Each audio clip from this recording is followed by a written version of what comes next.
Hot Toys decided to go over to the folks at Sideshow and distribute their upgraded suit Miles Morales as an exclusive of only 1,500 pieces, so this thing is a bit of a rarity.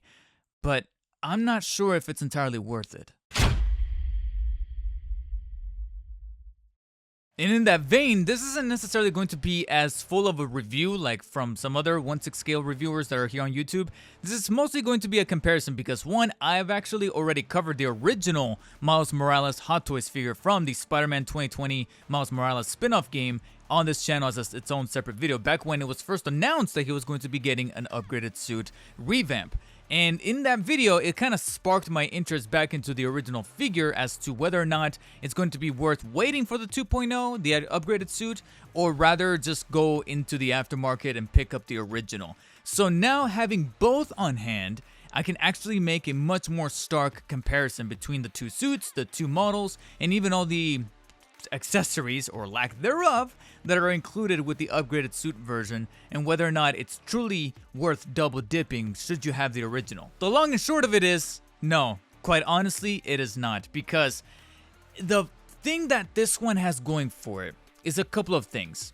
There are some aesthetic differences on the body and the suit that are very apparent not only when you're first playing the Spider-Man 2 video game, but also when you're holding the Hot Toys figure in hand. You can see right here that body-wise and height-wise, they are identical. In fact, I'm almost fully convinced that they use the exact same buck, complete with the same joints, the same sculpture, the same detail, and the same proportions. So as such, you're really not going to see a huge difference as far as articulation, as far as posability, as far as proportioning and scale, which means that an awful lot of the cool things that came with this guy as far as that posability and articulation is going to be carried here. And likewise, the negative connotations that I had, such as that really girthy neck and not really catering to the much more slimmer profile that Miles Morales has in those games, is also going to be apparent here, and that's a bummer. It's a bummer that this being the upgraded suit, they didn't really take the time. I don't know if it's because they were so busy with so many other Hot Toys releases, some of which they are truly behind the Batman, or others that they are still continuously announcing and are still waiting to go on pre-order. With this guy, it's a little bit disappointing and underwhelming to see that they didn't rehaul some of those proportion problems that I had with the original, as far as, like I said, the shoulder area, the neck, a little bit of the legs, but just overall giving him that much more slimmer physique that he still kind of carries. Sure, he got a little taller, but he still kind of carries that in Spider-Man 2. He's not supposed to be as jacked as Peter. He's supposed to be his own identifiable physique, so to speak. And you really don't have that a lot going here for the Hot Toys. Sure, you're still going to have decent quality of the suit, premium quality feel of the articulation, but more opportunities could have been taken. At least it's good to see that so many things that I started to pick apart and notice about the upgraded suit in-game are also represented pretty broadly here in Hot Toys form, especially the red streaks on the sleeves, the much more pronounced and less opaque red hue that they simply used overall throughout the suit, whether it be on the gloves, the little bits here on the shoes, which are now all one blended piece that now connects to the rest of the suit. Could be a bummer for those that are afraid of creasing, especially when you start to bend the ankles, as opposed to the original where you had separated shoes and separated ankle joints. So that kind of falls on preference. I kind of like the blended look, but I know that that could be an issue when I get to now flexing the foot and getting him into poses and such like that. As you kind of navigate the suit, like I said, little subtle aesthetical differences have been changed, most notably the little glossy part so you can kind of see around the knees and the shape of the, I guess you could call it the utility belt or whatever he's got going on right there around his waist. It's now in a V shape as opposed to the much more square belt look that he had going on in the original. And like I said, the red accents just kind of bleed on over for the remainder of the sleeve. The spider symbol on the front and on the back is much more pronounced. It's much more saturated as opposed to the blended opaque look from the original. But following suit, you also have a little bit of the jet black being much more pronounced and darker than it was in the original suit, which was a bit more on the smoky side. And you can see this much more back and forth when you do play the game and you swap between the original suit and the upgraded version. You can see the difference in color. However, I feel like in the game, it's a bit more stark. Here, it's very, very subtle, and I only see it because I'm looking for it. The average person might look at both of these figures and be like, I don't really see the difference, especially when you get to the head sculpt. I feel like they simply just reutilize the exact same head sculpt. That's where I see the original, and I don't even see that opaqueness anymore. And likewise with the upgraded suit, I don't see the opaqueness. The texturing is the same. The webbing is the same. If anything has been slightly changed, subtly changed, would have to be a little bit of that red hue around the rims of the lenses. And maybe they're a bit more on the open side with the expression. But beyond that, you're pretty much dealing with the exact same figure. And the bulk of the messaging here is that for a pretty penny figure such as a Hot Toys that you're spending somewhere between $250 and $300, that kind of already answers very specific and very important questions. An argument that then becomes incredibly one-sided when you then get to everything else that gets packaged in with the overall deal that you're getting right out of the box. Now, let's talk about the accessories that are very much shared and almost identical across both figures. And it's very, very strange that I have to objectively start with the base. Out of all the accessories, I feel like the one that is probably one-to-one identical in terms of just being the exact same thing, just ported over, so you're not really losing or gaining anything, is the base. It's the hexagonal base with the exact same arm and the hip clamp to be able to hold them in place. The only thing that's a little bit different is, of course, the design that you have on the hexagonal base. It's a bit more plain on the upgraded suit version, but you do have the upgraded suit labeling towards the bottom on the front plaque, I guess you could call it, whereas the original, of course, reads Miles Morales, and then the logo for the official Miles Morales game on there. Then you get to hand accessories, which is pretty much a staple, not just for any Spidey Hot Toys figure, but frankly, any Hot Toys figure at all. And for the most part, you're pretty much getting the exact same hands. You can see right here that in terms of numbers, you're kind of seeing the same, except you're only losing one pair. But the reason for why you're losing one pair with the upgraded suit is because they did something kind of curious. In the original, you're dealing with wall crawling hands, web shooting hands, semi-open hands, or you can call them kind of electrifying hands. And then you got two pairs that look almost the same, except one is truly just straight up fisted hands, and then the others are meant to be web holding hands with the little hole cut out in the middle. So you're dealing with 2, 4, 6, 8, 10 total hands, whereas over here you only got 8 total. You got the 2 that you see on his person that seemingly look like fisted hands, but if you look a little closer, they actually went and cut out the hole in them anyways. So instead of just having 2 separate pairs, they pretty much just took both of those pairs, the original fisted, completely solid, and then the ones with a little circular cutout in the middle to hold the webs, and blended them together to just give us one pair. So kind of utilizing a little bit of resourcing there, and I understand it, a little bit less clutter and a little less chance of you to lose a pair of hands. So that's pretty cool to just kind of blend them in together. And then the rest is just as follows. You got the electrifying hands, the semi-open, somewhat relaxed hands, and then the web shooting hands. So 2, 4, 6, and 8. So you're only losing one pair, but you're not really, because like I said, they kind of blended the functions together a bit on the resourceful side. Now, one of those hands is generally made to look like he's electrifying someone with their venom powers. And as you can see right here, you can definitely exactly see where things change up a little bit. You get blue lightning, whereas the original you get the yellow lightning. And overall, I really respect this difference. There's actually a story-driven, narrative-driven explanation as to why it's blue now instead of yellow, explained in Spider-Man 2. The only downside though, although I'm kind of indifferent about it, is that you're only getting 2 electric pieces, 2 Venom Strike pieces with the upgraded suit as opposed to the 3 of the original. However, the only one that you're really losing from the original is the, I guess you could call it the shoulder guard one, because in the original you had a 3rd piece that was much wider than it was longer, and that one was intended to put on his shoulders to make it look like the Venom is kind of coming out of his chest.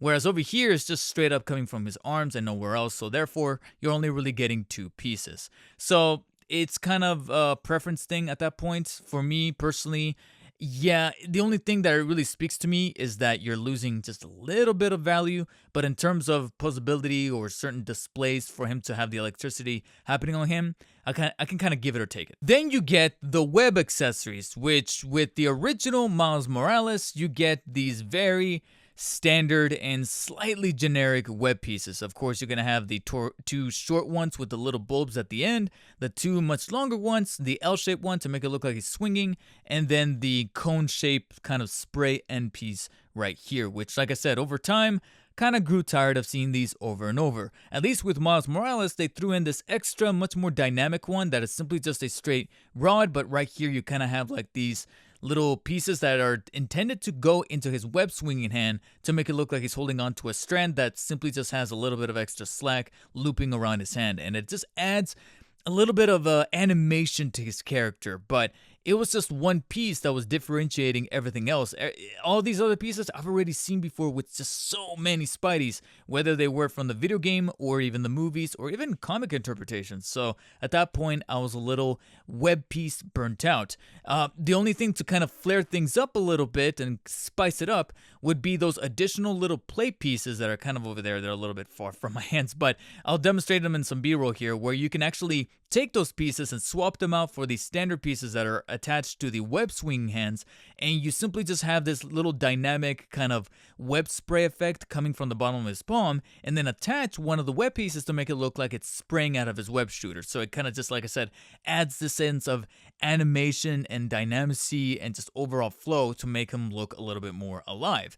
Well, it looks like Hot Toys, thankfully, learned, for the most part, to really advance and progress the production of their web pieces. Now, you do get those little web plates to go on the web shooting hands to swap them out so you can fit in the web strand inside and make it look like it's coming out of his web shooter. Unfortunately, they don't have that translucent piece to make it look a bit more animated or dynamic, so that's a little bit of a loss. But if it means that we get some really, if I can grab them, sick web strands that look much different than what we got before, I will gladly take it. The two shortest ones are going to be these right here that are intended to go into his web shooting hands. You actually have a little bit peg right there that can go into those plates, and one end is a bit on the bulb side, but then the other kind of looks like a spear or an arrow, so that is pretty interesting. And this time they're solid, a solid opaque white as opposed to the translucent plastic you had before.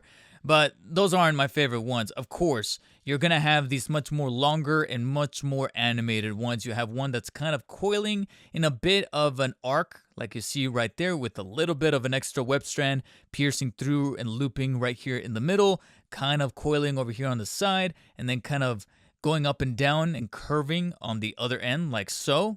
So there you have that one. You have one that is pretty much a straight line, and it's much more elongated than the other much shorter ones, but you can notice that you have an L shape that is straight up right here, and of course you can tell that that's where the hand with the hole is supposed to go into, so you put that into the hole to make it look like he is kind of swinging or kind of just falling from a web strand. But the rest of the detailing is as follows right there, with a little bit of loopage happening right there. It's just, like I said, add a little bit more detail and life to the webs. For me personally, though, my favorite would have to be this one right here, because it just makes the overall shooting motion of the webs kind of coming out of his web spinning hands look like it's mid-action. And to me personally, this is my favorite. Just look at that thing. It is glorious. Sure, on the side, you also get kind of like this coiling one. However, I feel like I'm going to have a tough time trying to find a place to really put this coiling one, because I don't know. Props for throwing in an additional one to, like I said, give me some options for poses and things like that, but nothing beats this one right here. This is my favorite, and it's going to be interesting to generate final B-roll for this comparison. So I thought to myself, okay, we got really cool web strands to offer, much more variety in the posing. If he's like mid-swing or anything like that, would have been a little extra and cool if maybe Miles did come with the web wings, even though, like I said, I don't personally find myself as a fan of them design-wise, but at least they had some really great function in the game, and they were part of the game. Peter is coming with them in the Hot Toys 2.0, so it was a little bit of a bummer that they omitted them from Miles, but it is what it is. But we got some really cool web strands. The hands are still there. The electricity is still there. Cool. Let's see if maybe we can kind of change it up with the emotions that you can put on his lens. We're dealt with the first great loss of the upgraded suit that makes it very, very difficult to double dip. You only get one additional pair of lenses that are a bit more on the narrow side. They're kind of giving him the expression that he has whenever he sees a certain someone from his past in Spider-Man 2. But frankly, this is the only extra pair that you can really swap out for those, which is a convenient process. Just like before, they're held by magnets. All you gotta do is just press one end of the lens, pull it out with your nail, and then swap it out for the other one. That's cool. But this is where we get into the major discrepancy that makes it very difficult to go for this guy if you already have the original. This guy comes with those pair of lenses and then just one additional one. Okay, this guy came with those two and then 3 additional lenses. That's 8 lenses total for a variety of expressions, from surprise to neutral to angry to focused. And combining those emotional lenses with the electricity pieces, those slightly generic but still present web strands, I'm like, man, you could have had something going, especially with these brand new dynamic web lines, to really give us some really expressive poses to put Miles in, only to get these 2 additional lenses. That's a great loss. And that's not even accounting for what exactly is already missing from the upgraded suit, because I have some news for you guys. That's it for accessories for the upgraded suit Miles. That's it. Aside from the spare joints for the wrists, that is everything that is included in the box. Whereas with the original, oh man, there's just way much more included in the box that is frankly just too much to kind of jam pack here into this light box. But you'll see as we cut away here, you get, of course, Spider-Man himself, the cat, as well as the backpack that you can put him in, the earmuffs, the scarf, the beanie. Oh my god. And there's probably 1 or 2 things that I'm kind of missing out on right now, but all that is to say is that the value proposition you're getting for the original Miles Morales versus the upgraded suit, yeah, maybe it's just them saying, hey, the original's already out there and there's barely any legitimate increments to his suit, that we can just kind of cut back a little bit on the accessories. But what if somebody truly did miss out on the original Miles? You don't think that scalpers are going to see exactly the value proposition and be like, well, I can definitely spike up the price on this son of a bitch versus this guy? Because yeah, it's going to be a stark difference. And sure, this guy has the exclusivity behind them, but if you really want a package deal and bang for your buck, this guy's going to be it. But now scalpers are probably going to be in the know and think to themselves, well, you're not getting the cat. You want that cat? You want all this stuff packed in? You're going to have to pay up. I don't know how long it's going to really take, but I feel like in due time, this guy's going to become a bit of a grail, despite, ironically, the generated rarity and exclusivity of this guy by Hot Toys and Sideshow in tandem. Because even though, yeah, they only made 1,500 and you're going for maybe like a complete collection, unless you're doing that, unless you're going for a complete collection, you need to have this because you need to have both versions of the suit because of those different subtle differences between the suits, with the red streaks on the sleeves, the much more vibrant color, the much more saturated color on the red, and much deeper black, and everything else that has been kind of revamped from the original. You're really not missing out on much if you already have the original. If you don't have either, and you can find a pretty good deal, I say don't get too tempted by the exclusivity. Go for this guy because, like I said, everything that gets thrown in with the box, as far as the cat, the backpack, the little cosmetic differences for the leggings and the stuff to make him look very wintry, and it just adds personality to the character, on top of, like I said, the lenses to give you a variety of poses that I, for one, can't really find here, no matter how animated your web strands could be. And then who knows, maybe later down the line you get this guy, you find someone online that is selling the web strands by themselves, maybe you can find a way to customize it and make these things work on this guy. That would be a match made in heaven. If you're not as compulsive as I am, or at least a content creator that does reviews for Hot Toys or Spider-Man related figures, then you'll probably be better off with the package deal of the original. As far as an objective Hot Toys figure, it's a pretty solid buck that was reissued from Hot Toys, so I do feel compelled to give him at least a 7 out of 10. But again, it becomes kind of like a very empty purchase unless, like I said, you're a big time collector. You need to have the variances in the suits. You kind of give in to the exclusivity because you must have it. It's a FOMO. Or you simply just don't have the original and you do really prefer the aesthetical differences of the suit. Otherwise, yeah, this is one that I look at and I go, Do I regret getting it? Not necessarily, but I don't blame anyone whatsoever for having that feeling. So now to all of my Hot Toys collectors out there, have you picked up the upgraded suit Miles Morales from Spider-Man 2? If not, is it because you're simply passing it up because you already have the original, you didn't really find too much use or need for it? Or are you currently on the wait list and you're simply just waiting to see if somebody cancels their order, or you're scouring the aftermarket because, like I said, the exclusivity is there, you like the suit better? Let me know, because I really want to see exactly which camp people fall on with this guy. Until then, however, make sure to hit the thumbs up on this video if you liked it, hit the thumbs down if you did not, and as always, stay humble. I'll see you guys later.